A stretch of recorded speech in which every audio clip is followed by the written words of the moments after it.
merci d'être là, déjà, et d'être connecté. Un samedi. Marie, peut-être je te laisse présenter l'asso, si c'est OK pour toi. Oui, c'est OK pour moi. OK. Merci, bonjour à tous. Merci d'être là. Comme dit Manon, on va commencer déjà par vous présenter notre association, donc l'Association française pour le trouble de la personnalité borderline. On est une toute jeune asso, on a un peu moins d'un an. On est une association orientée santé mentale et spécialisée plutôt dans le trouble de personnalité borderline. On a des missions qui sont très simples, des missions de psychoéducation, de déstigmatisation. On propose aussi des groupes de parole pour les usagers concernés par le trouble de personnalité borderline.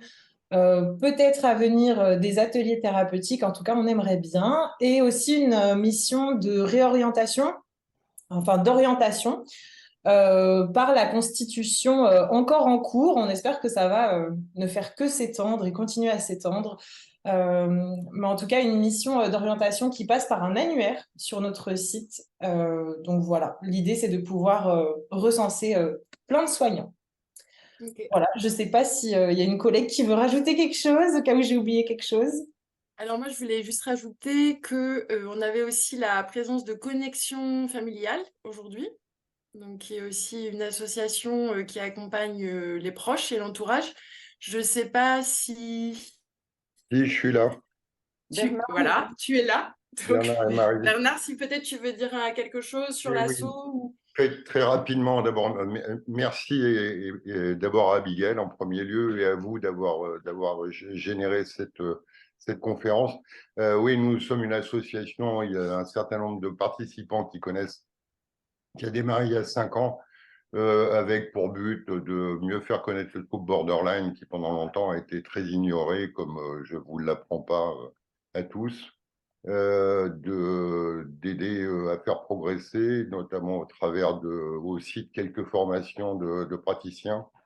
Et le principal outil que nous utilisons, c'est de la formation donc pour les proches de borderline, qui est basée sur la thérapie comportementale dialectique qui a été mis, la formation a été mise au point il y a une vingtaine d'années, revue il y a 2 ans par le docteur Frusetti Hoffman aux États-Unis, et c'est exactement le même type de module en fait qu'on pratique pour les personnes borderline.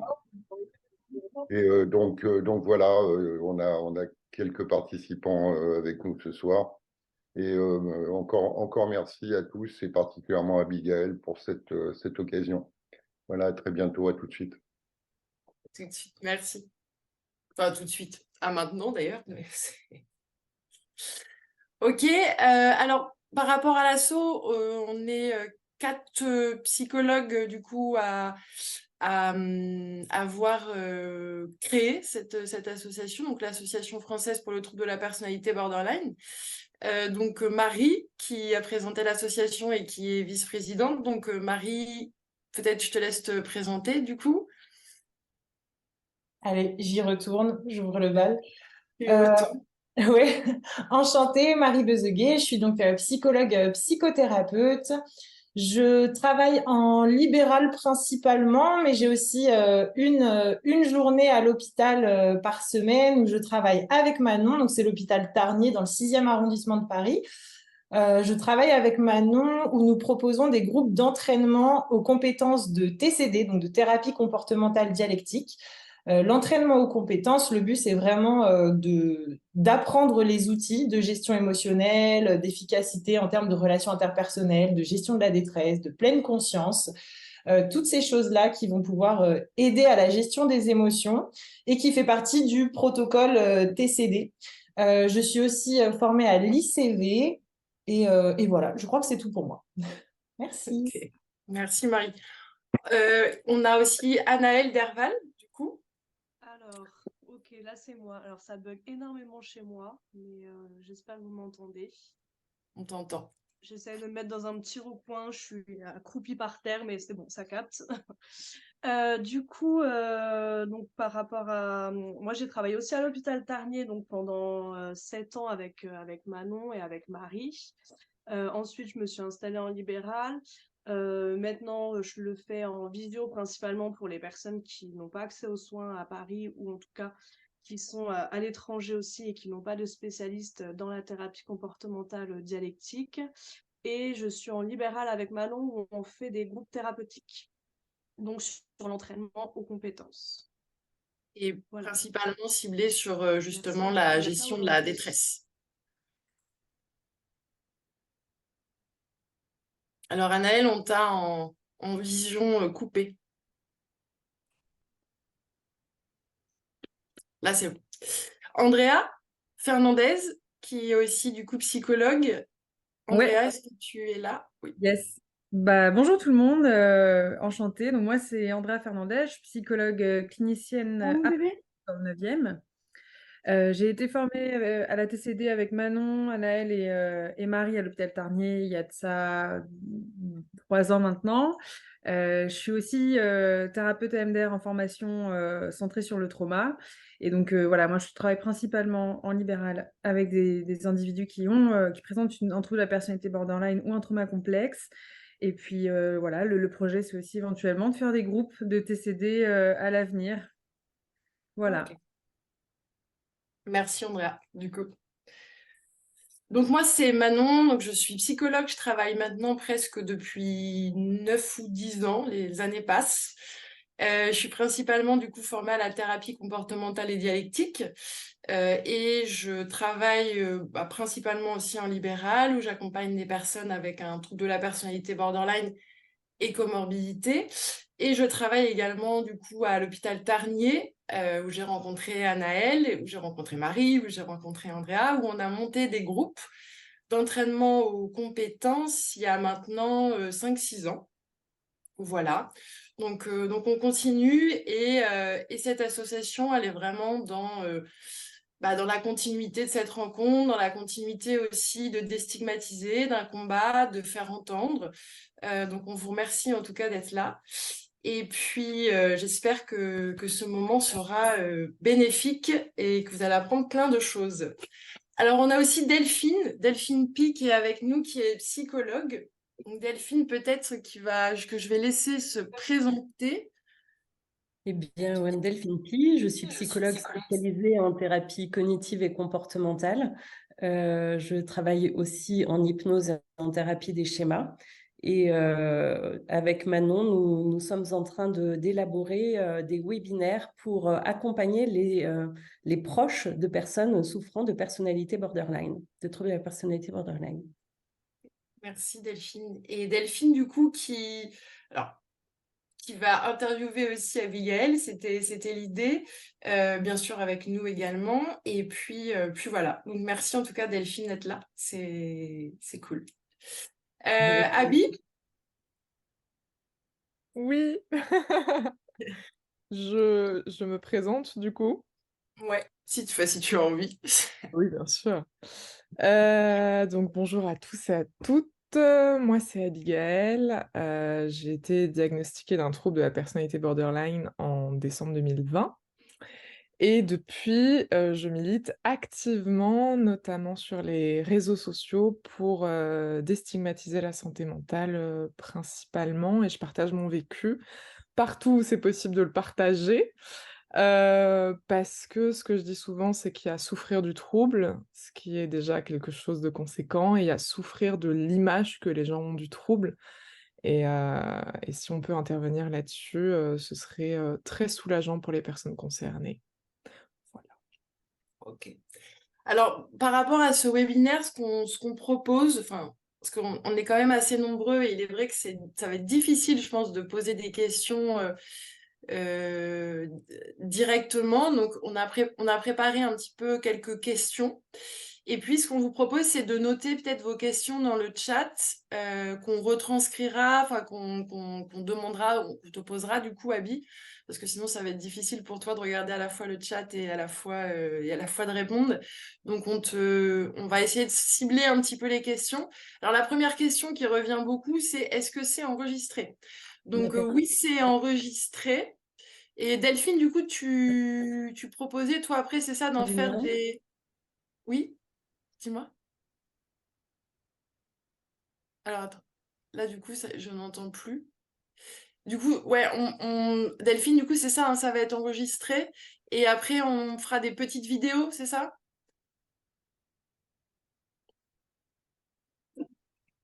Ah, je crois qu'on m'a perdu. Non, on t'entend, Manon, on t'entend. Ok. T'entends Ou aussi. Delphine m'a perdu, peut-être. Oui, je t'ai perdu quelques instants et ça y est, je t'ai retrouvée. C'est dommage. Ah, ok. J'ai vu que tu m'avais perdu quelques instants.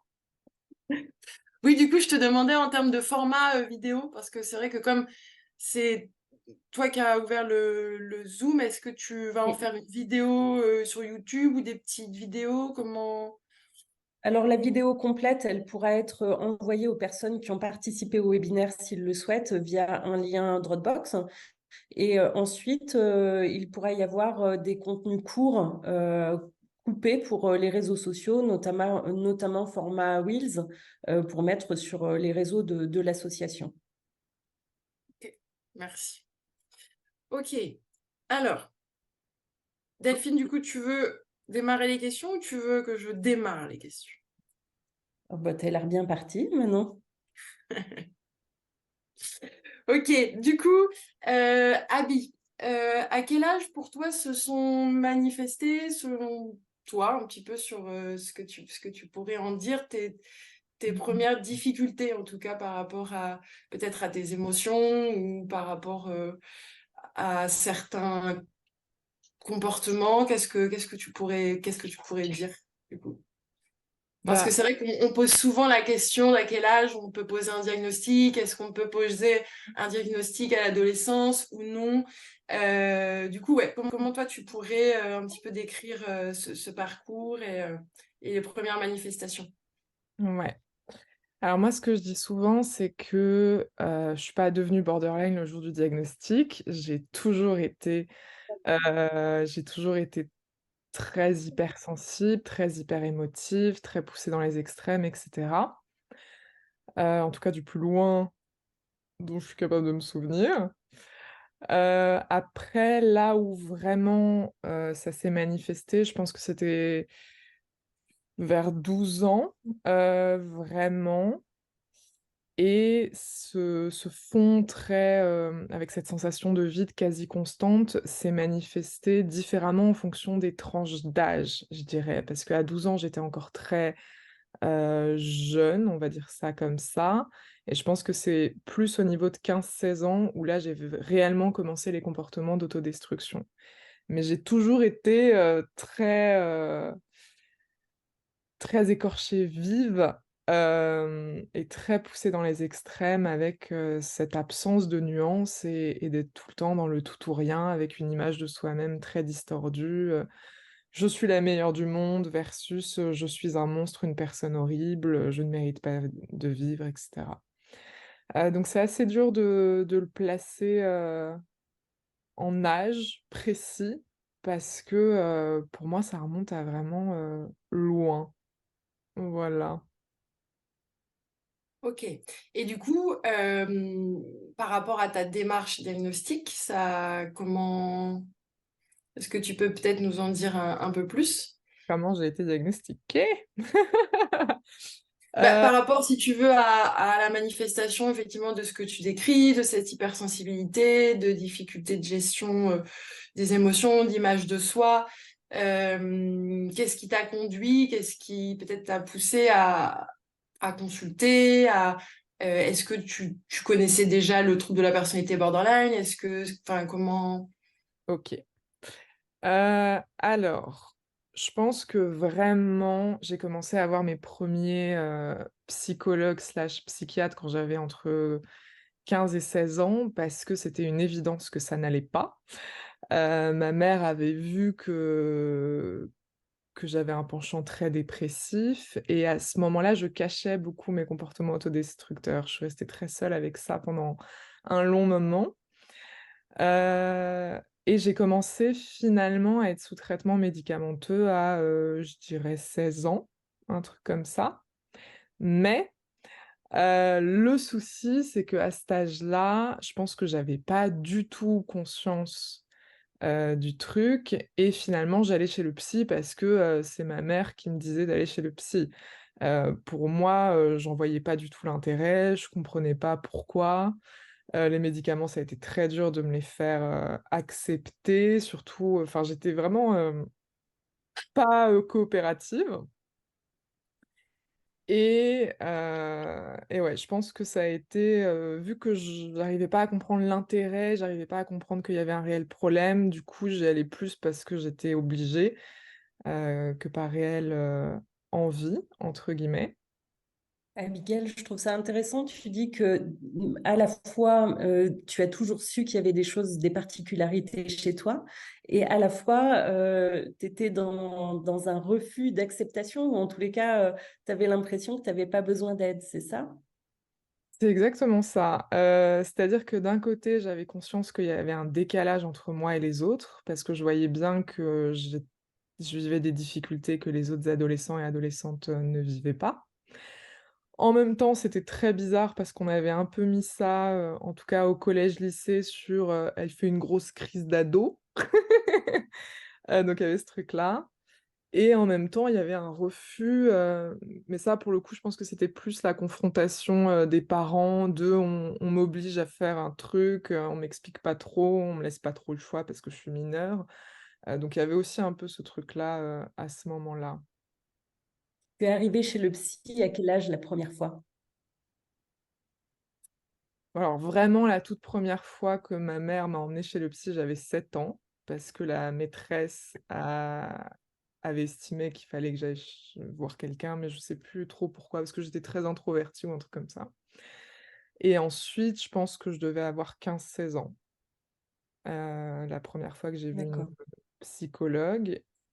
Et vu que je cachais énormément mes difficultés, c'est grâce à cette psychologue que j'ai commencé à parler à ma mère de mes comportements d'autodestruction. C'est elle Mmh. qui m'a convaincue, enfin l'air de rien, elle m'a énormément aidée et d'ailleurs je l'ai remerciée, mais je l'ai remerciée, 10 ans après. Donc voilà. Donc c'est elle qui a posé le mot, pour la première fois sur ce que tu, ressentais? Sur ce que je ressentais, oui, le Mmh. diagnostic, ça arrivait, beaucoup plus tard. D'accord, donc on t'a donné un traitement médicamenteux, dans le chat, on demande quel traitement tu as eu à ce moment-là? Je sais pas si c'est une bonne idée de dire les traitements que j'ai eus. OK, oui, tu as raison. Mais tu as eu un traitement, mais il y avait pas de diagnostic à ce moment-là? Il y avait pas de diagnostic à ce moment-là, parce que de ce qu'on m'a expliqué, c'était que c'était pas une bonne idée de poser un diagnostic quand la personnalité est encore en train de se développer. C'était ça, donc j'étais sous antidépresseurs, ça je peux le dire. On m'avait mis sous antidépresseurs, c'était une évidence qu'il y avait quelque chose, mais aucun diagnostic n'a été posé à ce moment-là.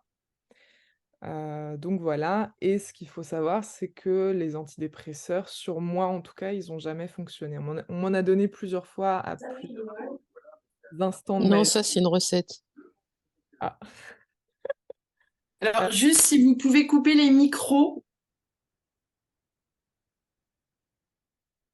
heu, d Oui, donc donc voilà. tu t'es retrouvée chez le psy, tu as eu un antidépresseur qui a pas trop marché, mais de voir ce psy, ça t'a quand même aidé à mieux te comprendre, à avoir quelques stratégies? Ouais. En fait, je pense que Ouais. j'étais très reconnaissante vis-à-vis de la psychologue que je voyais. J'étais en CMP pour adolescents, et j'avais un psychiatre, qui était un psychiatre qui venait de la Croix-Rouge, je crois et lui, par contre, j'étais très dans l'opposition. J'étais pas du tout coopérative, j'étais vraiment, pas ouf et pas top, donc voilà. Mais je prenais quand même, les antidépresseurs, surtout parce que ça rassurait ma mère, hein, franchement, je vais être, honnête là-dessus, c'était surtout parce que, ça la rassurait. D'accord, Ok. OK. Et du coup, quand tu as pu avoir le diagnostic, est-ce que ça a changé quelque chose pour toi justement par rapport à ce que tu ressentais, par rapport à la possible prise en charge, en tout cas, enfin, pour la suite? Alors, du coup, le diagnostic est arrivé longtemps après parce que, j'ai ressombré dans un état dépressif, en 2020 Et c'est à ce moment-là où, donc j'ai fait un petit passage aux urgences psychiatriques parce que l'état dépressif était vraiment devenu, alarmant et pour ma sécurité, j'étais plus capable de prendre soin de moi-même, quoi. Donc c'est là où j'ai fait ma première hospitalisation en psychiatrie et c'est là, après 1 mois et demi d'hospitalisation, que le psychiatre qui me suivait a posé le mot de «état limite». Et donc moi, la première fois où on m'a parlé d'état limite, j'ai pas du tout compris ce qu'on était en train de m'annoncer, vraiment pas. Mais j'ai quand même compris qu'il y avait vraiment quelque chose. Je pense que c'est la première fois de ma vie où vraiment je me suis dit: «OK, je suis pas que mélancolique, mais j'ai vraiment quelque chose de l'ordre, d'un trouble psy». Et ça a été un réel effondrement, dans ma vie parce que, à ce moment-là, parce que finalement ce qui fait très peur en psychiatrie, c'est quand on comprend pas. Ce qui fait très peur, c'est quand on ne comprend pas. Parce que vraiment, moi, je me suis dit: «Qu'est-ce qu'on est en train de m'annoncer exactement? Est-ce qu'on est en train de m'annoncer que toute ma vie, que je suis condamnée à faire des hospitalisations en psychiatrie, à être dépressive?» Parce que moi, je suis pas d'accord du tout, donc il va falloir me trouver des solutions parce que je ne suis pas d'accord pour vivre cette vie-là. Donc ça a été un peu, ouais, ça a été un chamboulement de plein de questions, dans un premier temps. Et je dirais que l'acceptation du diagnostic s'est fait en 2 temps. Donc il y a eu ce moment-là, à l'hôpital, devant, 4 blouses blanches, moi en pyjama, enfin vraiment, pas ouf. Et par contre, là où j'ai réellement compris mon diagnostic, ça a été 6 mois après, parce que, j'ai fait une thérapie de groupe, donc j'ai vu que vous êtes, nombreux, psychologues à être spécialisés dans les thérapies pour les borderline. Moi, j'ai fait une thérapie de groupe avec du coup que des personnes diagnostiquées borderline et vraiment, je suis arrivée à cette thérapie en me disant: «Je suis là, mais je suis pas vraiment concernée. Je suis là, mais c'est pour les autres, c'est pas pour moi». Donc pour vous dire, 6 mois après, j'étais toujours pas, convaincue, du truc, quoi. Et dès le premier groupe de parole, Heu, j'ai écouté, les autres parler de leurs souffrances, de leur vécu, de leur histoire, de tout. Et là, ça a vraiment été, une évidence, absolue parce que je me suis reconnue. Les autres font totalement miroir, à mon histoire et à ma personne. Et et vraiment, enfin c'était fou parce que entendre son histoire, entendre ses plus grandes souffrances et ses plus grandes difficultés dites à travers la bouche de totals inconnus. On ne se connaît pas, on a des âges différents, on a rien à voir en commun vraiment, du tout et pourtant il y a ce socle-là, de la personnalité, très intense, de cette sensation de vide, de tout l'effondrement et de toutes les difficultés que ça représente dans le quotidien. Et vraiment, à ce moment-là, je me suis dit: «Waouh, mais en fait, je suis carrément borderline, mais en fait, j'ai totalement ma place dans ce groupe» et c'est, je pense même la première fois de ma vie où je me suis vraiment dit que j'étais à la bonne place, au bon moment, avec les bonnes personnes. Et c'est à ce moment-là que j'ai pu vraiment m'investir dans la thérapie et me dire: «OK, je suis borderline, j'ai besoin de cette thérapie». Et ce qui est génial, c'est que, on va le faire tous et toutes ensemble et je suis pas toute seule face à ça. Parce que je pense que quand on vit des troubles psy, on se sent très isolé et très seul et le fait d'être en groupe, d'un côté, c'est compliqué parce que, c'est très découvrant, comme technique, d'avouer devant, des inconnus, ses plus grandes failles et ce qu'il y a de dysfonctionnel chez soi. Et de l'autre, quand c'est réellement un cercle bienveillant et qu'on est vraiment tous et toutes là pour laisser tomber les masques et puis pour dire: «Bon, bah, voilà réellement les stratégies assez malsaines et dysfonctionnelles que je mets dans mon quotidien pour éviter les abandons, pour éviter les rejets, pour éviter tout ça». Et bah, c'est là où on avance. Enfin moi c'était 4 mois de thérapie, j'ai eu l'impression qu'en 4 mois de thérapie, j'ai gagné 3 ans de ma vie, mais facile quoi, vraiment facile.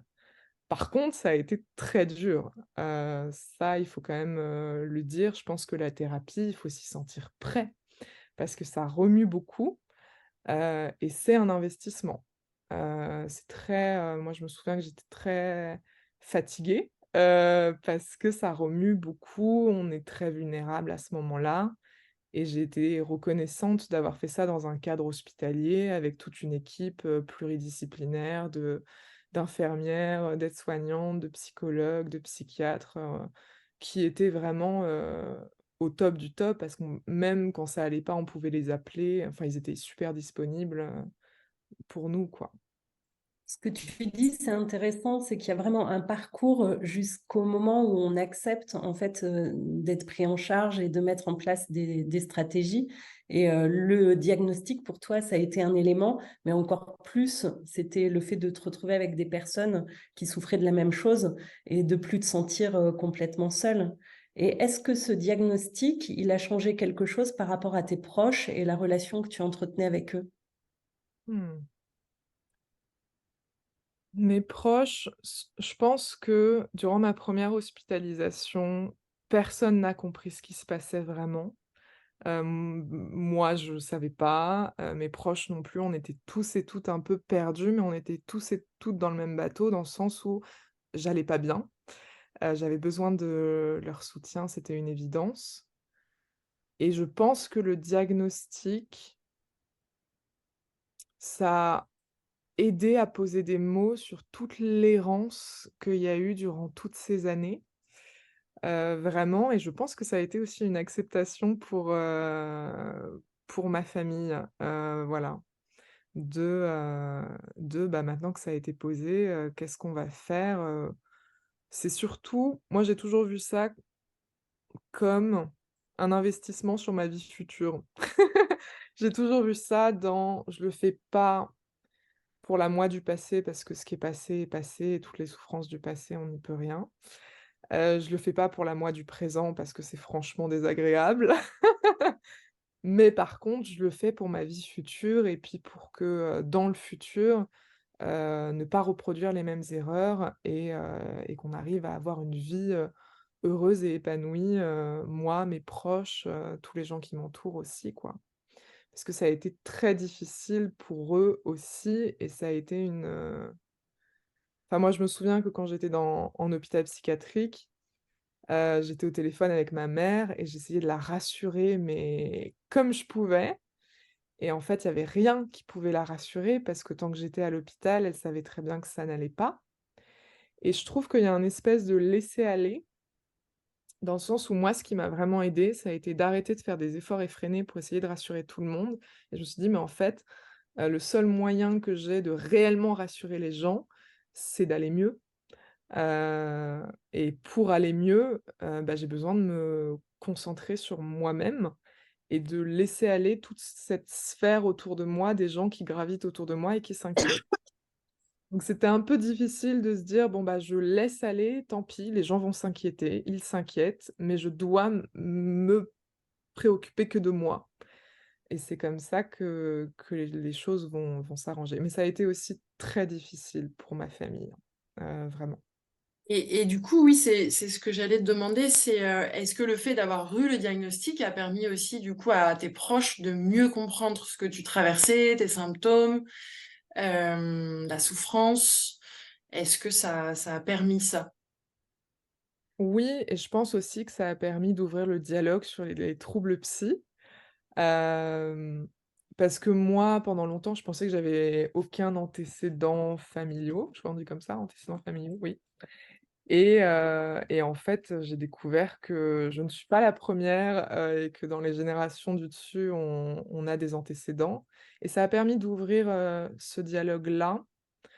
Et peut-être aussi, moi, j'ai eu l'impression de casser un espèce de je sais pas, il y avait un silence qui traînait, il y avait surtout: «Faut pas en parler pour pas que ça se reproduise dans les générations d'après» et moi, j'ai totalement cassé ça et j'ai dit: «Non, on va en parler à partir de maintenant».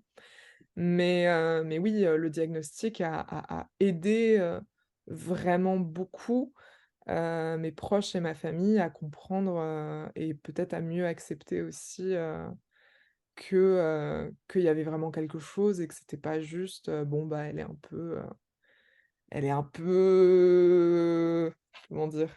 Oui, Un Elle est un peu peu sensible, elle est un peu extrême, elle est un ouais, ouais, complètement et même, dans mon quotidien, je vois bien que, les personnes de ma famille sont beaucoup plus attentives, à plein de choses. Ça a changé quand même pas mal de choses, vraiment. Donc ça, c'est Du chouette. coup, ça a permis aussi, j'imagine, potentiellement pour toi de te sentir peut-être aussi plus validée et plus comprise aussi par tes proches. Plus validée, plus comprise, ça a permis d'instaurer, des dialogues aussi que j'avais pas avant. Maintenant, j'ai ma mère qui, tout le temps check, comment je vais. Elle sait, les périodes où je suis plus fragilisée. Hem Et c'est vrai que, pour moi, le soutien de mes proches, c'est super important, vraiment et d'ailleurs, j'estime que si je prends la parole, enfin, si je me permets de m'exposer autant, c'est parce que derrière, j'ai un encadrement qui permet, que je me sente en sécurité, pour pouvoir m'exprimer librement, et cetera. Donc ouais, que ce soit avec mon psychiatre ou avec ma famille. Ok. Merci. De rien. Est-ce que c'est OK pour toi, Abby? Est-ce que ça va?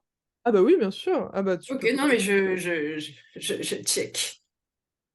Est-ce que peut-être aujourd'hui, du coup, après ce parcours de soins que tu viens de nous exposer, est-ce que tu peux peut-être nous évoquer un peu là les difficultés que tu rencontres toi encore dans ton quotidien, les ressources aussi dont tu as pu te saisir, que tu as pu apprendre, et comment c'est pour toi en fait aujourd'hui?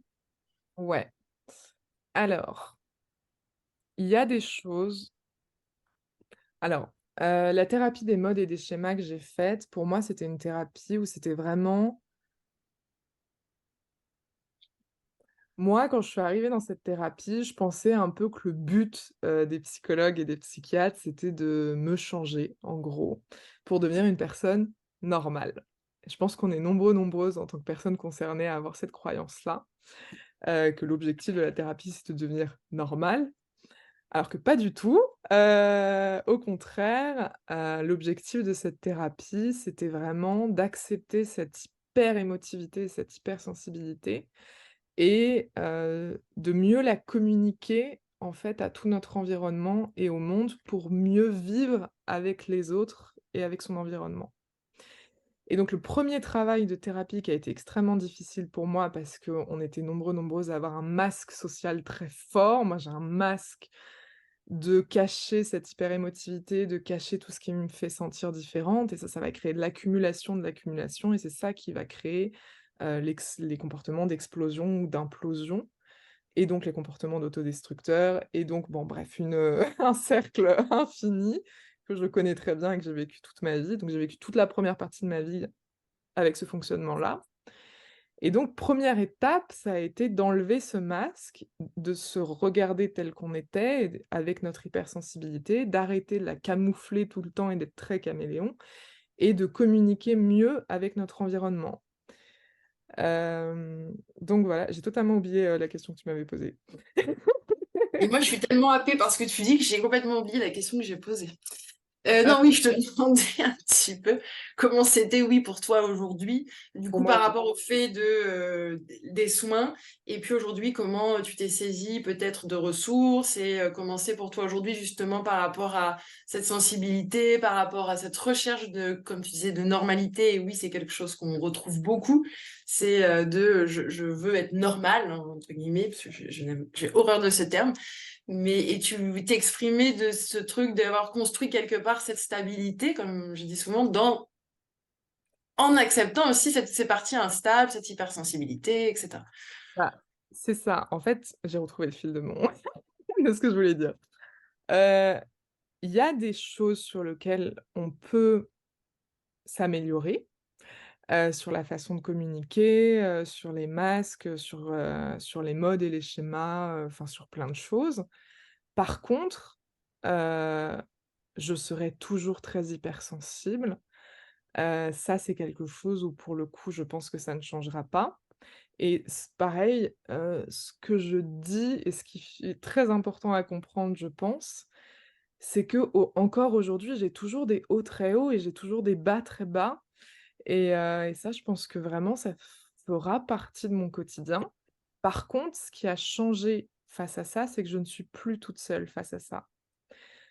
J'appréhende plus du tout ces hauts très hauts et ces bas très bas. Je suis beaucoup plus sereine parce qu'aujourd'hui, j'ai adapté toute ma vie, en fait, autour de ça. Dans le sens où, aujourd'hui, j'ai mon psychiatre, chose que j'avais pas avant. Aujourd'hui, j'ai une aide médicamenteuse, chose que je n'avais pas avant. Et aujourd'hui, j'ai, tout plein de stratégies, enfin tout plein de choses, mais ça reste quand même, quelque chose que je travaille tous les jours dans mon quotidien et il y aura toujours des hauts très hauts, il y aura toujours des bas très bas et c'est OK. C'est hyper OK parce que ça provoque plus des états de détresse comme j'ai pu vivre avant et en fait aujourd'hui, c'est vraiment ce truc de, bah, je vis avec mais sans que ce soit une souffrance. Et ça, c'est important de le comprendre parce que j'ai l'impression de temps en temps dans les certains échos que je reçois, que les gens s'imaginent que tout est effacé et qu'aujourd'hui, c'est le bonheur absolu alors que non, C'est le bouton, ouais, on-off, enfin, tu sais. ouais, alors que non, je vois mon psychiatre, de temps en temps, je vais pas bien, il est là quand ça va pas, de temps en temps, j'ai besoin encore du soutien de ma famille et cetera, mais on n'est plus, tous et toutes là en train de stresser et de paniquer en disant: «Oh mon Dieu, dans quel état elle va se mettre?» Non, ça c'est derrière moi, fort heureusement. J'ai Il y a l'impression quelque chose. Oh, pardon, vas-y, Delphine. Oui, j'ai l'impression que tu es moins en train de subir en fait ça, mais que tu es actrice dans le fait de prendre en charge et de négocier avec ce trouble. Ouais. Bah, Et c'est ce que j'allais rebondir parce que tout à l'heure, tu parlais de la notion d'engagement. C'est-à-dire et en fait, ce que tu décris, et je pense que c'est très juste, c'est que c'est aussi quelque part de porter un petit peu attention finalement chaque jour aussi à ce que tu traverses, à ce que tu ressens, et que enfin, ouais, il y a vraiment cette notion aussi d'engagement par rapport à toi-même, par rapport à ce que tu ressens, enfin, en tout cas, c'est ce que ça fait ressentir quand je t'entends parler. Peut-être que je me trompe, mais bah, il y a eu plein de choses qui ont été mises en place dans mon quotidien, ça c'est une évidence. Par exemple, l'un des trucs qui m'a énormément aidée, c'est qu'aujourd'hui je ne veux plus me cacher. Je veux que toutes les personnes qui m'entourent soient au courant de mes difficultés. Et ça, enfin, à chaque fois que je laisse rentrer quelqu'un dans ma vie, je veux que la personne soit au courant, de ça. Alors c'est plus ou moins bien pris. Moi, j'ai la chance d'être très militante sur les réseaux sociaux, donc je fais passer ça, par ce biais-là. Quand on me demande un peu ce que je fais dans la vie, je fais: «Bon, bah, voilà, je milite pour déstigmatiser la santé mentale parce que j'ai un trouble de la personnalité borderline» et cetera. Donc oui, ça fait un tri, ça c'est sûr et certain, mais c'est un luxe que je ne peux pas me permettre. D'être mal entourée, c'est vraiment un luxe qu'aujourd'hui, en tout cas, j'accepte plus. Et c'est pareil, donc là, j'ai mes examens la semaine prochaine pour mon DU pour être médiatrice de santé pair en rétablissement en santé mentale. Je sais que quand je vais être diplômée, je vais postuler à des offres d'emploi et je sais que je vais arriver, en disant, voilà: «J'ai le statut de travailleur handicapé, j'ai un trouble psy et c'est à prendre ou à laisser, mais en tout cas, je ne veux plus me cacher, je suis très ouverte et on peut en discuter, il y a aucun souci». Mais ouais, ça fait partie, par exemple, des adaptations du quotidien, que ouais, je pense que j'ai passé toute une première partie de ma vie à vivre mes difficultés, à tout camoufler et j'ai vu ce que ça a donné et maintenant, ça, c'est quelque chose qui est plus possible pour moi parce que si c'est pour refaire des hospitalisations en psychiatrie tous les 6 mois, c'est un rythme que je peux pas tenir. Donc voilà. Je trouve ça extrêmement courageux finalement d'assumer qui tu es Et j'ai l'impression qu'avant, il y avait comme une espèce de honte. Tu cachais beaucoup de choses, c'est ça? Tu avais honte de quoi exactement? Est-ce que tu peux nous expliquer? Bah, j'ai travaillé dans le milieu de l'entreprise pendant 2 ans et c'est vrai que pour moi, j'ai vachement intériorisé le fait que aller mal, ça fait «fuir les gens» entre guillemets. Dans le sens où j'ai eu l'impression que mes plus grands abandons et que mes plus gros rejets, sont arrivés au moment où j'étais le plus vulnérable et au moment où je montrais, finalement, mon vrai visage, on va dire ça comme ça. Et ça, c'est quelque chose où je préfère bon, c'est peut-être quelque chose que je dois encore travailler avec mon psy, hein, mais je préfère dire les choses, et que si la personne parte, qu'elle le fasse maintenant quand je vais bien et quand je suis, apte, à, encaisser ce type de choses, le rejet, l'abandon, plutôt qu'elle le fasse le jour où je vais réellement aller mal et où je vais avoir besoin d'être entourée. C'est un peu Oui, des quand il y a pas encore assez de liens, c'est ça aussi, quand la relation n'est pas encore trop profonde. ouais, exactement, exactement. Et c'est vrai que, donc du coup, quand je travaillais dans le monde de l'entreprise, pendant, je crois 2 ans, j'étais tout le temps, la fille qui sourit, la fille qui va bien, enfin vraiment j'étais, le rayon de soleil de l'équipe, celle qui instaure la cohésion d'équipe et cetera. Et je suis partie aux urgences psychiatriques du jour au lendemain et personne n'a compris. Vraiment, ça a été un choc pour tout le monde. Alors que moi, j'étais en apnée et en asphyxie, ça faisait, bien 2 3 mois que j'étais, en fait, en état dépressif, total et pourtant j'arrivais au travail et je souriais, je faisais des blagues et j'étais la première à sauter, dans tous les sens et pourtant à ce moment-là, me laver, c'était difficile, m'habiller, c'était difficile, toutes les tâches du quotidien étaient difficiles, mais ce masque était tellement éprouvant à porter, et c'est et même, ouais, c'est ça, je suis partie du jour au lendemain, personne n'a compris et puis j'ai tapé un arrêt maladie, fort quoi, je suis partie, bien 2 mois, heu, donc oui, même pour l'environnement, c'est pas forcément, enfin bon bref. J'ai appris beaucoup de choses, j'ai vraiment appris beaucoup de choses, Oui, il y a toute cette énergie de porter ce masque, ça demande beaucoup d'énergie que tu peux mettre ailleurs. Tu as compris finalement ça et tu t'es dit que d'être authentique, ça permettait, comme tu le disais, de faire le tri et d'être plus douce avec toi-même en fait. bah, c'est un respect, ça c'est sûr, de moi-même, de mes limites aussi, et puis c'est ça me décharge énormément, je réalise toutes les années que j'ai passées à porter ce masque de perfectionnisme, à fond. Je le porte toujours un peu, mais quand même beaucoup moins. C'était épuisant et c'était pas tenable et tous les 6 mois, je retombais et ça, c'est pas possible. Mais c'est vrai qu'avec les psys, ça a été un vrai gros travail, de lâcher ce truc-là parce que pour moi, si je montre la moindre faille et le moindre défaut, ça provoque des abandons. Donc ça a été des croyances, des peurs, qu'il fallait vraiment, enfin parce que c'est tout un processus de, bah, oui, mais en même temps, si tu laisses pas l'opportunité de te montrer tel que tu es, comment tu peux avoir les gens qui peuvent t'aimer tel que tu es? Enfin, te montrer que si, c'est possible. Mais pour ça, il faut leur laisser l'opportunité de le faire. Donc voilà. Mhm. Et c'était thérapeutique pour toi, du coup, de créer ton compte sur Instagram? Oui. Ça n'a pas été quelque chose de trop difficile parce que c'est hyper exposant. C'est ouais, ouais, c'est hyper exposant, c'est très découvrant et en même temps, je me souviens, j'étais du coup dans ma thérapie des modes et des schémas, en hôpital le jour et en fait, moi, j'ai tout le temps ces dialogues intérieurs avec moi-même où après les séances de psy, je dois débriefer de la séance de psy.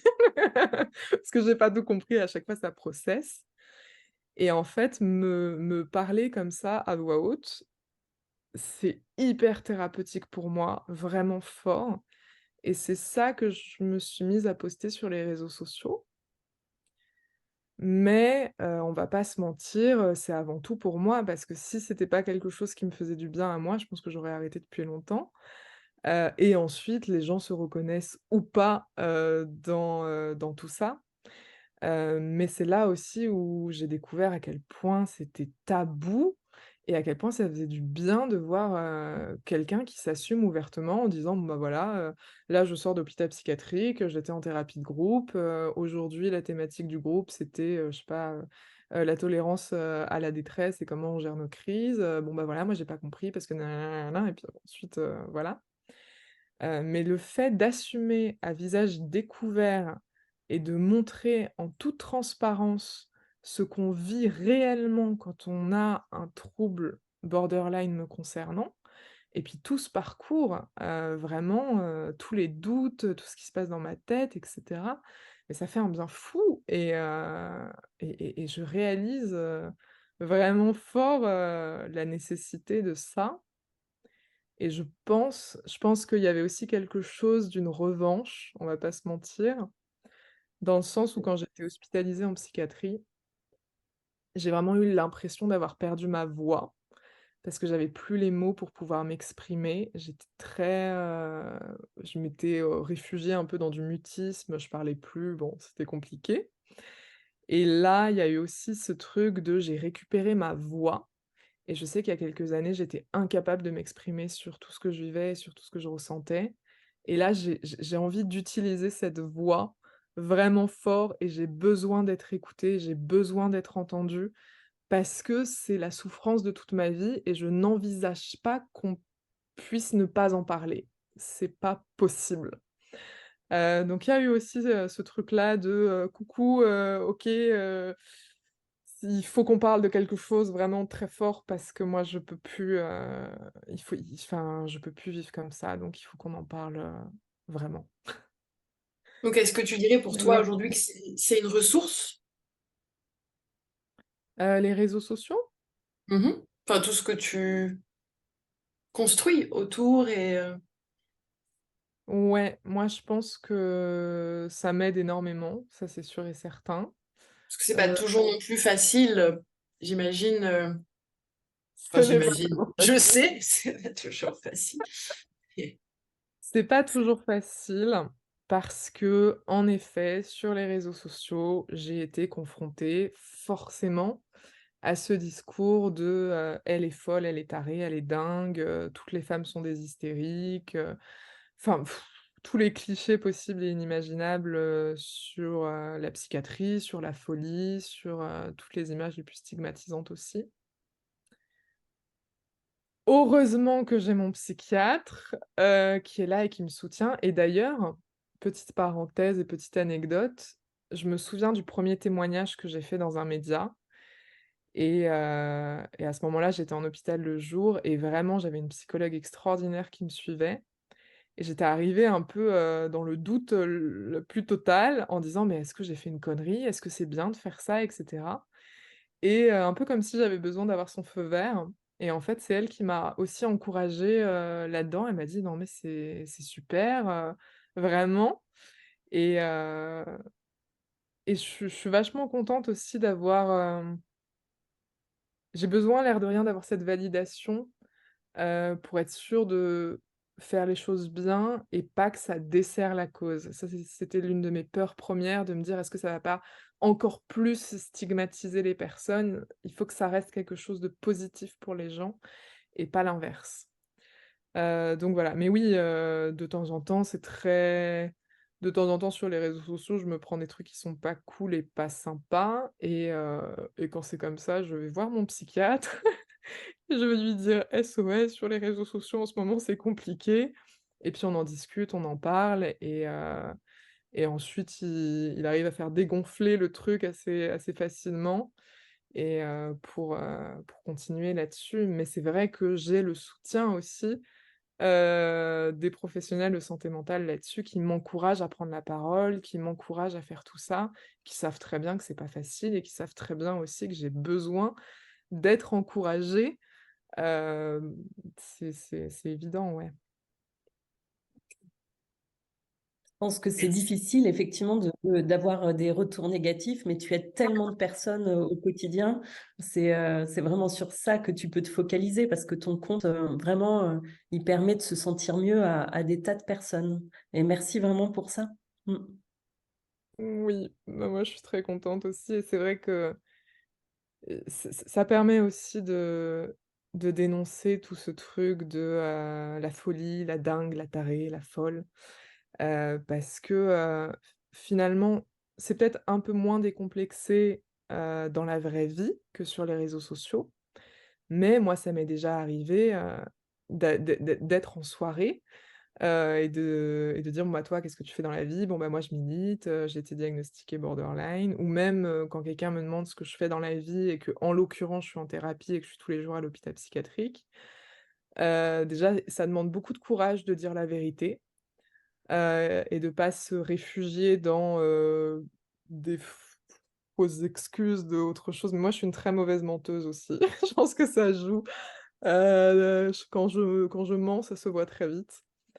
Donc ça demande du courage de dire: «Bon, bah, voilà», et moi, ça m'est déjà arrivé où à la seconde où je dis, bah, que je milite sur la santé mentale ou que je suis une personne concernée, que d'un coup la personne se braque totalement, et la communication, et pour rattraper, la conversation après ça, mais c'est extrêmement difficile, et ensuite pendant tout le reste de la soirée, les personnes m'évitent, m'ignorent, ne veulent surtout pas rentrer en contact avec moi, et ça, c'est des scènes assez violentes, surtout pour quelqu'un qui supporte pas l'abandon et le rejet, c'est quand même compliqué.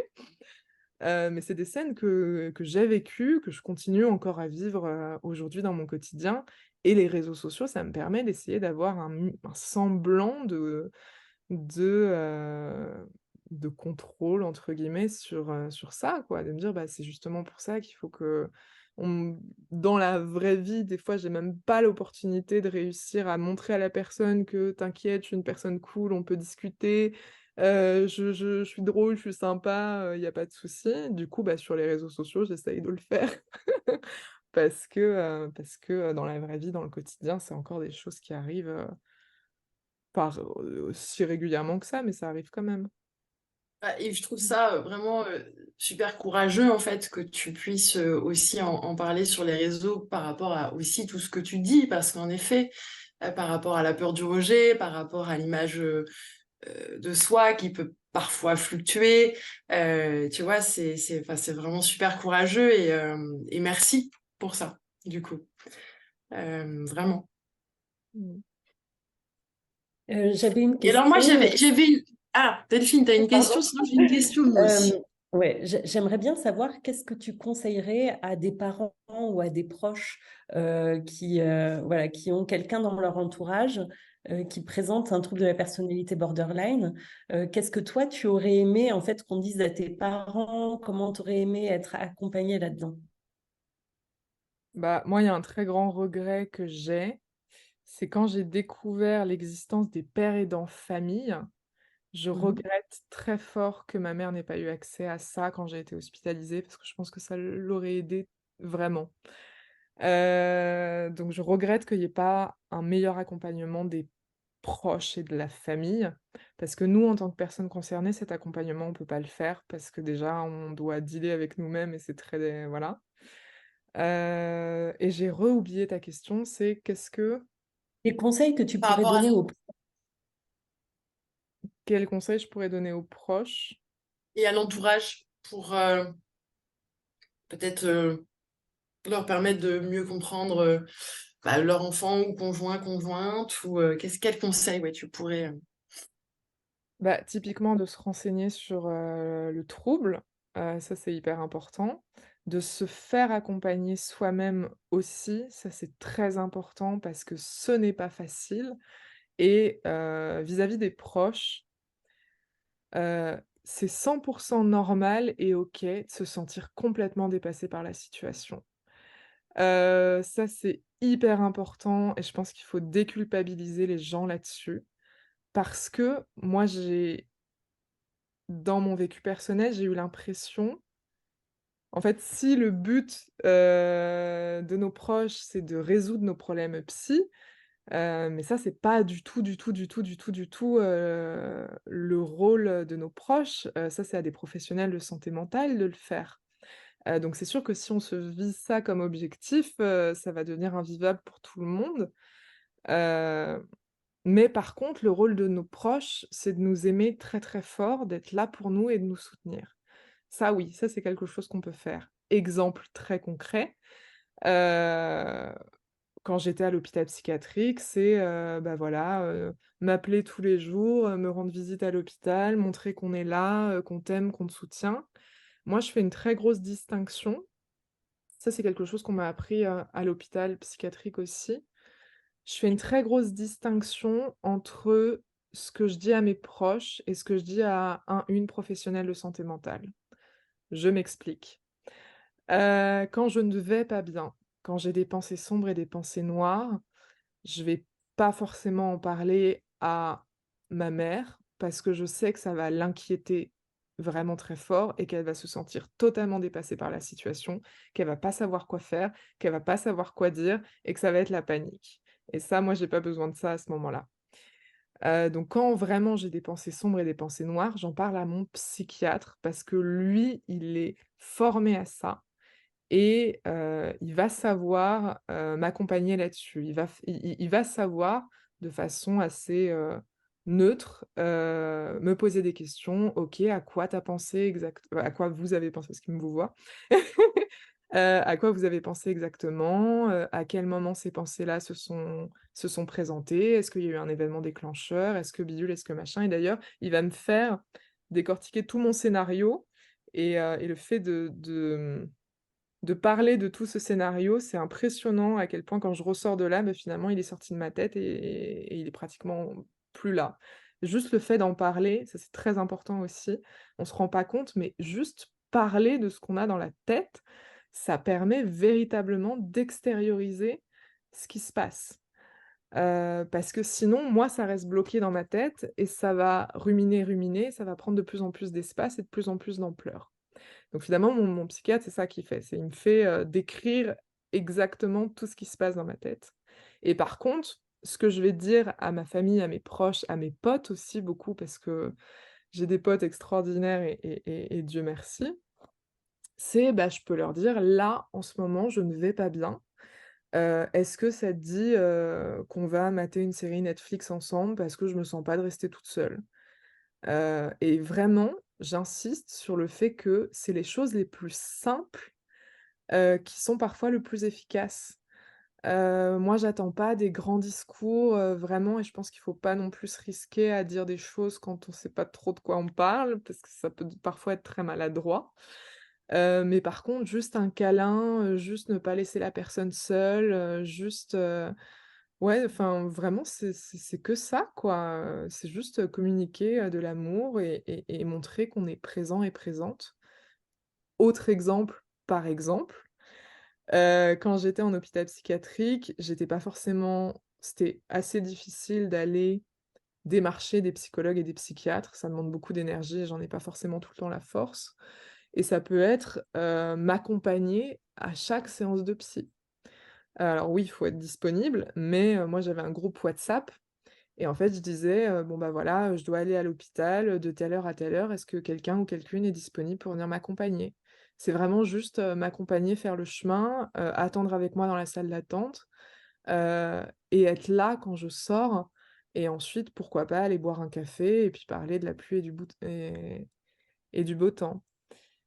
Donc voilà, tout ça, c'est des trucs, moi je pense qu'il y a une pression énorme qui pèse sur les proches qui n'a vraiment pas lieu d'être, qu'il faut déculpabiliser tout le monde et encore une fois, c'est hyper normal de ne pas savoir quoi faire et de ne pas savoir quoi dire, parce que c'est le rôle de professionnel de santé mentale et c'est pour ça que c'est important de faire appel à elles et eux, quand on se sent, pas apte à accompagner quelqu'un et c'est hyper OK.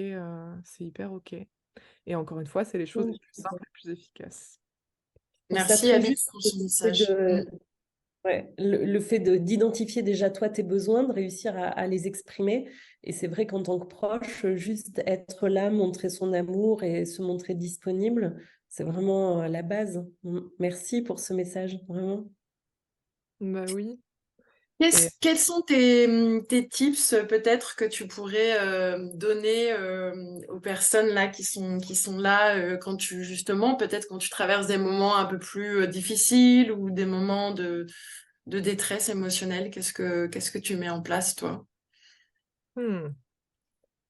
En parler à mon psychiatre, ça aide énormément. Ça, c'est vrai que trouver le bon professionnel de santé mentale, c'est vraiment, enfin l'accompagnement, qui nous convient, ça c'est important aussi parce que, enfin voilà, il faut trouver le professionnel avec qui on a envie, de faire ce chemin-là. Mais oui, dans mon quotidien, il y a eu bien évidemment la thérapie qui a changé énormément de choses, mais sinon c'est, tous les jours, bah, mon traitement médicamenteux et mon psychiatre et en fait, il y a ce truc aussi de se dire avant, quand j'étais totalement seule et livrée à moi-même, je pense que les états de détresse étaient beaucoup plus intenses, justement parce que je me sentais seule et livrée à moi-même. Et finalement, maintenant que je sais que j'ai mon psychiatre qui est là, si j'ai en cas de besoin, ça a totalement, en fait, c'est vraiment juste le fait de savoir qu'il y a un filet de sécurité, bah, finalement, ça fait que je suis tellement beaucoup plus sereine et je vis beaucoup, beaucoup moins d'états, de détresse, qu'avant et finalement ce filet de sécurité, je l'utilise même pas pour être honnête, mais par contre, j'ai besoin de savoir qu'il est là. Parce que si demain, je n'ai plus rien, je pense que je revivrai, que je retomberai dans ces trucs, de: «Oh mon Dieu», les états, d'angoisse et de panique, quoi. Donc heu, donc ouais. C'est un peu comme ça Ok. que ça se traduit dans ma tête. Je sais pas si j'ai vraiment répondu à ta question. Si t'as répondu.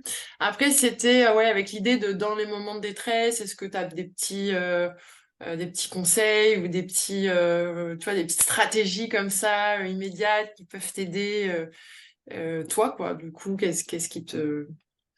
mais tu as très bien répondu à ma question quand même.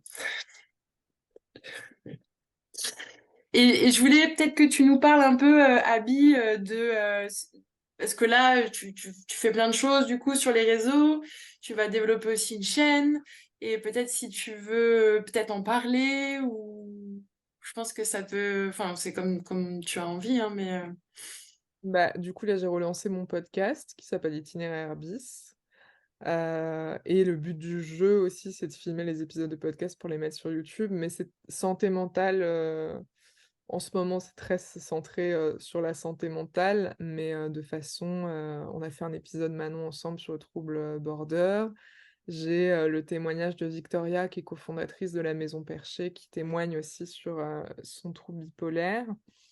Et j'ai pour objectif, en effet, de continuer à déstigmatiser la santé mentale le plus possible et vraiment à donner de la visibilité à ça, tout simplement parce que c'est pas j'envisage pas le monde autrement que comme ça.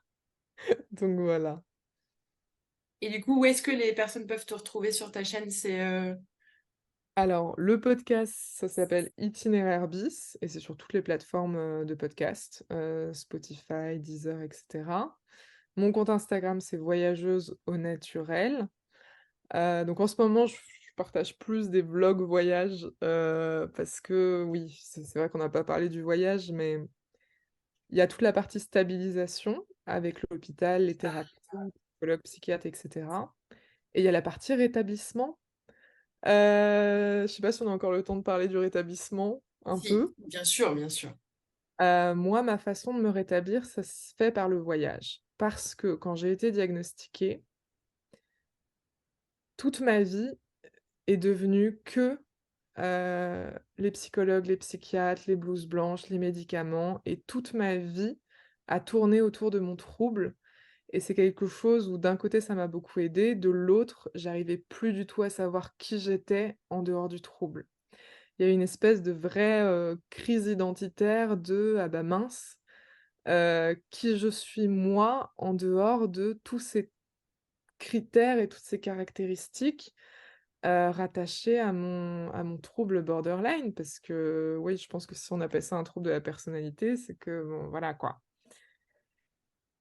Et donc pour moi, partir voyager, ça me permet de totalement j'ai eu un espèce de truc de j'ai envie de me détacher totalement, j'ai de tout ce truc, qui me rappelle tout le temps, tout le temps, tout le temps, tout le temps, tout le temps que j'ai un trouble psy et j'ai envie de rencontrer des gens qui me connaissent, pas du tout, qui savent pas du tout les difficultés que j'ai et de voir, comment moi je me rétablis dans la société, qui je suis moi, Abigaël, quand tout ça n'existe plus. Alors quand j'ai voyagé, parce que je suis partie faire, de l'autostop, jusqu'en Laponie pour réaliser l'un de mes plus grands rêves qui était aller voir des aurores boréales. J'avais bien évidemment mon traitement médicamenteux avec moi, mais là aussi je voulais surtout pas que les gens parce que je me faisais héberger à droite à gauche par des gens, hem, je voulais surtout pas que les gens qui m'hébergent me voient en train de prendre des médicaments. Ça c'était un très gros complexe et je pense qu'encore aujourd'hui je ne veux pas que les gens me voient prendre des médicaments. Parce que le regard de l'autre sur la maladie, j'ai encore du mal avec ça. Je veux pas qu'on me fasse sentir, j'ai vraiment du mal avec ça. Je veux pas qu'on me fasse sentir, différente et prendre des médicaments, pour moi, ça me rappelle ça et c'est pareil sur les tout à l'heure, oui, tu me posais la question sur les trucs que je mets en place quand ça va pas et cetera. C'est vrai que quand je vis des moments d'angoisse ou de choses comme ça, j'ai pour habitude de les vivre seule parce que je veux pas que les gens soient témoins de ça, parce que ça va me ouais, il y a vraiment quelque chose avec le regard des gens sur ça, qui est difficilement soutenable pour moi.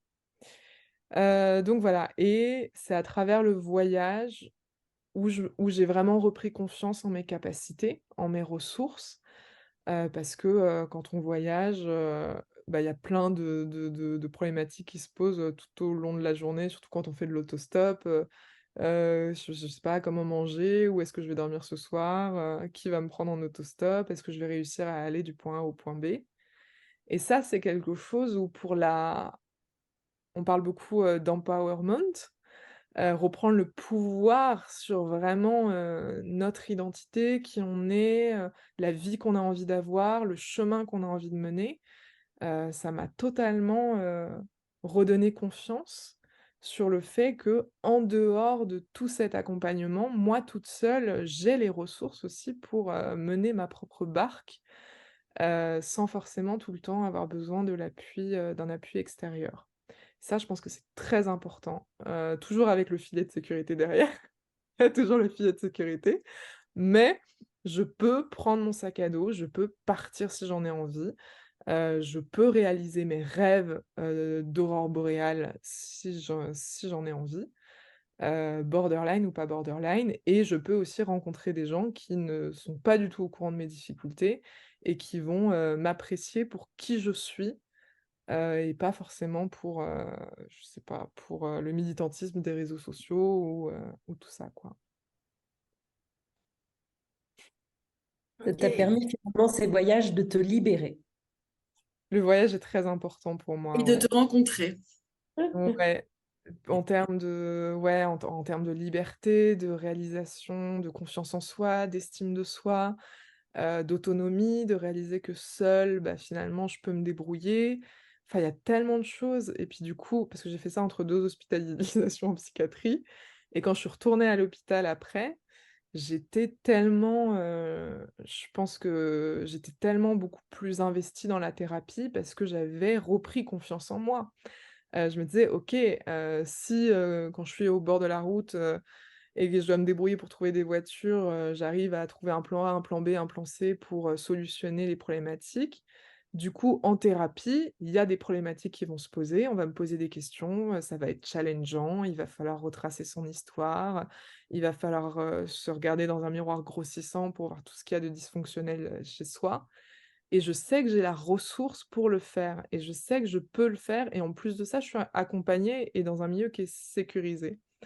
Donc j'étais beaucoup plus, proactive, La deuxième fois, parce que j'ai fait 2 fois la thérapie. Justement, grâce au voyage, je pense que c'est important aussi de trouver, un truc en dehors de tout ça Sens. parce que ouais, non, mais si tout le quotidien tourne que autour du trouble et tourne que autour de l'hôpital et tout, je pense qu'on perd, on peut perdre confiance en soi. On peut, ne plus savoir qui on est. On peut se perdre dans, est-ce que mon identité, c'est être borderline? Ça, je pense que c'est un des pièges, dans lequel je suis tombée, que j'ai mal vécu et grâce au voyage, bon, c'était un peu radical, mais de toute façon, je fais que des choses très, très radicales. Mais je pense que ça m'a vraiment aidée, enfin, il y a des, petits pièges comme ça dans lesquels on peut tomber assez facilement et ouais, trouver Non, votre c'est très important, effectivement, ce que tu dis par rapport au fait oui, de pas tomber dans le truc de juste du trouble, en fait, tu vois, et effectivement, de pouvoir aller aussi pour toi vers ce qui va avoir du sens, ce qui te caractérise en tant que personne, et aussi de ne pas tomber dans ce piège-là. C'est hyper important parce que c'est vrai que ça peut très vite devenir le cas, tu vois. C'est-à-dire qu'on peut très vite s'associer qu'à un trouble de la personnalité et notamment quand l'image de soi est déjà très fragile, quand on a du mal à trouver le sens de qui on est. Donc je trouve que c'est hyper important que tu dises ça par rapport effectivement à la question du sens, à la question pour toi d'y avoir été, de cette recherche en tant que personne et pas seulement en tant que habit, effectivement, qui a un trouble de la personnalité, qui a une prise en charge, etc. ouais et il y a aussi, un autre petit piège dans lequel je suis tombée, c'est que à mes débuts dans le parcours psychiatrique, je voyais vraiment la psychiatre comme mon sauveur et ma sauveuse qui a la solution à toutes mes problématiques de vie. Vraiment sur un piédestal comme ça très fort. Et ça, au fil de mon parcours, j'ai réalisé qu'en fait, les psychiatres, bah, ils savaient pas ce que j'avais non plus. Les médicaments, j'ai l'impression qu'on est un peu tous et toutes obligés de passer par cette phase expérimentale où en fait, bah, on teste les médicaments et on regarde, celui qui fonctionne, comment on réagit, et le fait d'arrêter de voir, le psychiatre comme le sauveur qui a la solution à tout et donc du coup, un peu ce truc de, bah, si ça marche pas, c'est votre faute, parce que c'est vous qui faites mal votre travail ou quelque chose comme ça. Mais le fait de vraiment comprendre que en fait, c'est une collaboration et on est ensemble dans ce truc-là et en fait, on est là pour chercher ensemble des solutions, et c'est une collaboration et un accompagnement. Mais le fait déjà d'être là sur un peu, de remettre un peu sur un même pied d'égalité où en fait, on va collaborer ensemble pour chercher dans ce chemin-là et finalement la professionnelle, de santé mentale, qui moi, va m'accompagner, c'est ça, c'est est-ce que cette personne-là, je suis, OK pour faire ce chemin de recherche avec elle et j'ai envie que ce soit cette personne qui m'accompagne là-dedans, tout en sachant que on ne sait pas et qu'on cherche ensemble. Et ça, je pense que c'est aussi un truc, enfin quand j'étais, en hôpital psychiatrique en train de me dire, «C'est les psychiatres qui ont, la solution à tout et c'est à eux de tout faire». C'est eux qui doivent tout faire et moi je n'ai juste qu'à enfin, il y a eu, ce truc-là aussi. Je sais pas si c'était très clair ce que j'ai dit. Si, si, c'était très clair et c'est aussi très important, je pense, de le signifier parce qu'en effet, c'est une collaboration et Linéane, elle dirait, c'est un voyage donc, que vont faire ensemble deux personnes. Donc effectivement, c'est très important de le spécifier et on revient vraiment à ce mot de l'engagement, tu vois. De l'engagement vers et de la collaboration et non, je trouve ça très important de le dire et de le redire. Parce qu'effectivement, souvent, on peut avoir, comme tu disais, le truc de j'attends des solutions et il faut que les solutions me conviennent et que ça. Et donc, et non, c'est vraiment la question de la collaboration entre deux personnes aussi, comme tu parlais de pied d'égalité, et c'est très important. Enfin, en tout cas, je trouve. Et de l'alliance thérapeutique également, se Oui, sentir bien avec la personne, qu'il y ait une relation vraiment de confiance et de collaboration qui se crée entre le patient et le psy. Bah oui, oui, Delphine. l'alliance thérapeutique est hyper importante, surtout pour les traitements médicamenteux, parce que ça aussi, si jamais demain la personne décide d'arrêter ses médicaments, personne, enfin, personne peut la forcer. Et moi, pendant longtemps, je prenais des médicaments sans savoir pourquoi je les prenais. Et un jour, je suis tombée sur une psychiatre, pareil, extraordinaire, qui, voulait me remettre sous traitement et moi je voulais pas du tout, j'étais foncièrement opposée parce que trop d'effets secondaires, parce que j'étais épuisée des effets secondaires des médicaments. Et pour la première fois, elle m'a demandé pourquoi je voulais pas de traitement. Je lui ai dit pour les effets secondaires et en fait elle m'a dit: «Mais vous savez, si jamais vous avez des effets secondaires qui sont trop handicapants dans votre vie, on arrête». Et c'est la première personne de tout mon parcours qui m'a dit que j'avais le choix, et que si c'était trop, on arrête. Et finalement, c'est ça, je me suis dit: «Bon, bah, avec elle comme psychiatre, je suis d'accord». Et aussi, elle m'a expliqué, première fois de ma vie que j'avais une psychiatre, qui m'expliquait les différentes catégories de médicaments et elle m'a expliqué pourquoi elle avait choisi ce médicament-là et pas un autre. Et ça a été aussi, extraordinaire d'avoir quelqu'un qui explique les choses de telle sorte à ce qu'on les comprenne. Parce qu'il y a des psychiatres, il y a certains psychiatres qui n sont totalement déconnectés de la réalité de ce qu'on peut vivre en tant que patient. Encore une fois, ce qui fait peur, c'est quand on ne comprend pas. Et comment voulez-vous que je collabore à prendre un traitement médicamenteux si je ne comprends pas ce qu'on me donne et si je vois pas quel est l'intérêt pour moi? Donc il y a eu tout ce truc-là et d'ailleurs cette psychiatre, pendant un moment, j'avais une espèce de phobie des blouses blanches. Voilà, j'avais un espèce de trauma des hôpitaux et des blouses blanches vis-à-vis, de ce que j'avais vécu. Et elle, c'est la première psychiatre où elle savait que j'avais un peu ce trauma de la blouse blanche et à chaque fois que j'arrivais en entretien avec elle, premier truc qu'elle faisait, c'est qu'elle enlevait sa blouse blanche.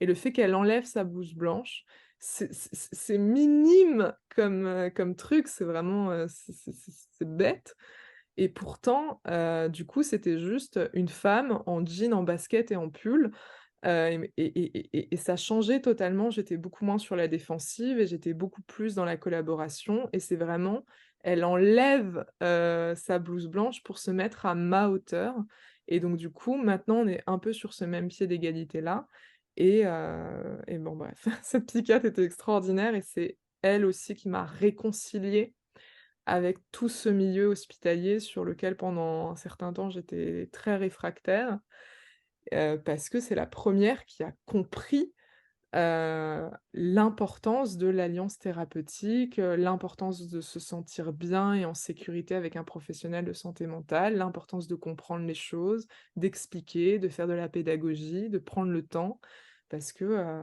ouais, on a besoin de la collaboration, l'alliance thérapeutique et tout. Donc ouais. Merci, Abby. Est-ce qu'avant, parce que nous sommes sur Zoom, mais sur Zoom, à 15h, ça coupe, il me semble, Ah. si j'ai bien compris l'idée. C'est ça, alors, du coup, Delphine. Oui, je sais pas, On sûrement. verra bien si ça coupe, ça coupe. Et du coup, peut-être que, est-ce que tu aurais un mot pour la fin, Abby, ou quelque chose à dire ou à partager, en tout cas avec toutes les personnes qui sont présentes? Bah, j'espère que j'ai pas dit trop de bêtises. J'espère surtout que ça va en aider, plein. J'espère que, enfin l'importance d'écouter, ce type de témoignage, c'est surtout pour que d'autres ne vivent pas la même chose que moi j'ai vécu. Toute l'errance, toutes les difficultés et cetera. J'espère vraiment que ça va en aider d'autres, vraiment. Voilà. Merci. Delphine, du coup, ça coupe à 15h, c'est ça. Donc, il me semble. Après, je pense que là, on a déjà brossé pas mal le Oui. sujet d'aujourd'hui. Moi, je tenais vraiment à remercier Abby parce que tu as été vraiment très claire et à la fois rassurante, je pense, autant pour les personnes qui souffrent du trouble de la personnalité borderline que leurs proches. Je trouve que vraiment ton témoignage, ça donne beaucoup d'espoir. Donc, merci énormément d'avoir été là et merci pour ce que tu fais sur les réseaux. Par rapport à l'association, donc n'hésitez pas à vous mettre en relation pour trouver des professionnels formés.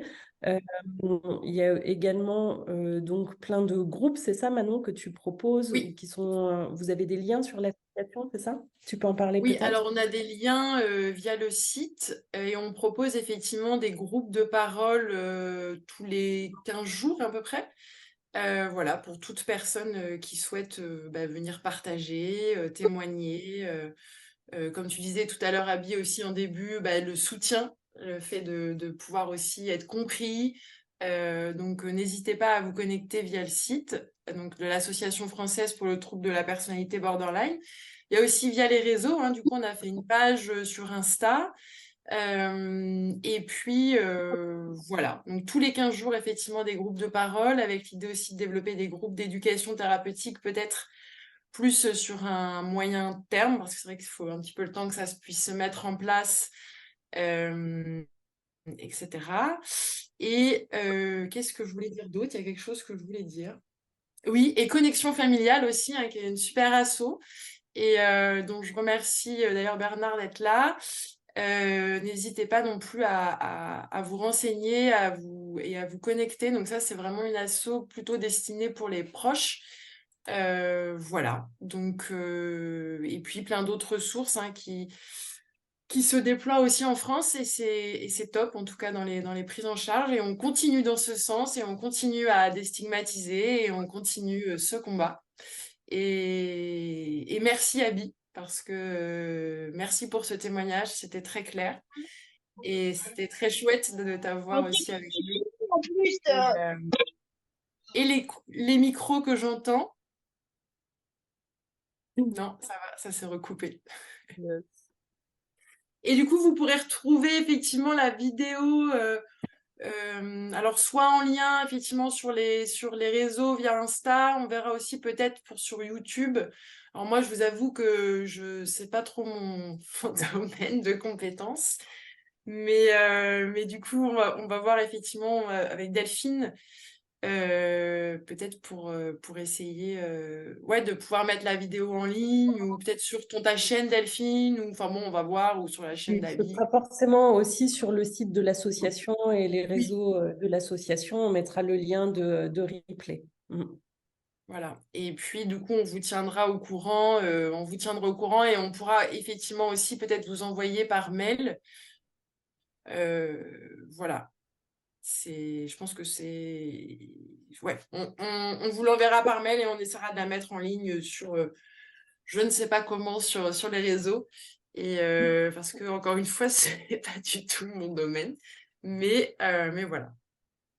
Merci à tous. Je vous souhaite à tous de prendre soin de vous. Et puis, merci encore à toi, Abby. Oui. Et puis oui, d'ailleurs, on a fait quelque chose via YouTube que tu partageras bientôt, du coup, sur le trouble borderline. Donc c'est cool. Merci à toi pour tout ce que tu fais. Et merci à tous. Et Andrea, Naël, Marie, si vous voulez peut-être dire quelque chose.